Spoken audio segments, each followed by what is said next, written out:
My dad says it was the day he blew up history, but that's not exactly what happened. It was a cool fall evening in New York, and the National Museum was opening a new exhibit on United States history.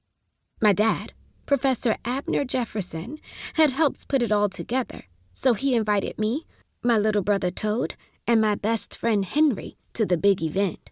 My name is April, by the way. I'm almost 12 years old. I like shopping for cute clothes with my mom, and I play basketball for my school's team. I also do the high jump for the track team. I love going to see movies, and I just read Pride and Prejudice for the 3rd time. So, is hanging out at the museum my idea of a good time? Believe it or not, it kind of is. Remember, April, you promised me food, Henry said, as we pushed through the heavy wooden doors at the front of the museum.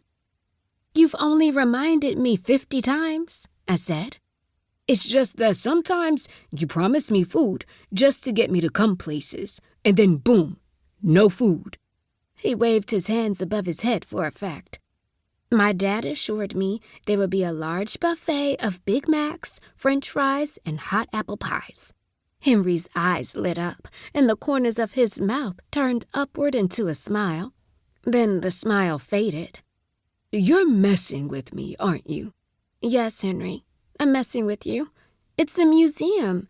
They'll have drinking fountains and old people food, like carrot sticks and cold shrimp. I looked back at my little brother, Toad. He was 20 feet behind us. Toad, why are you so slow? I asked. I'm not slow. I'm short-legged, he said. It's a fact that speed is based on stride length and stride frequency.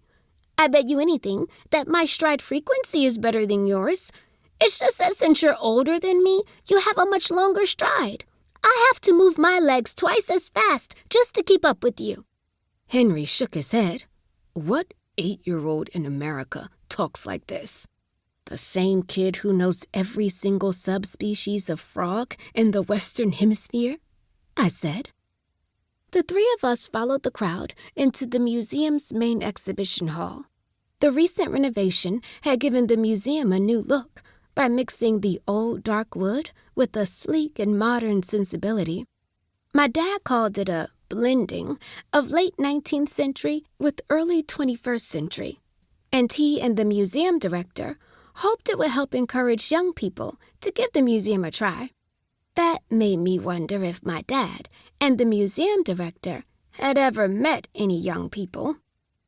At the far end of the hall was a huge sign that read, "The United States," and underneath it was a map of America. Dad had told me all about it. The map was actually a puzzle, with one piece for each state, and each piece made out of fine crystal. Dad stood in front of the sign, pacing nervously. He was dressed in his standard outfit, an old tweed blazer and rumpled brown corduroys. As usual, his dark curly hair was sticking out 3 different ways, and his glasses hung crookedly from his nose. But as soon as he spotted us, he smiled and waved. He cleared his throat and addressed the crowd. Thank you so much for attending the grand reopening of the National and our new exhibit on American history.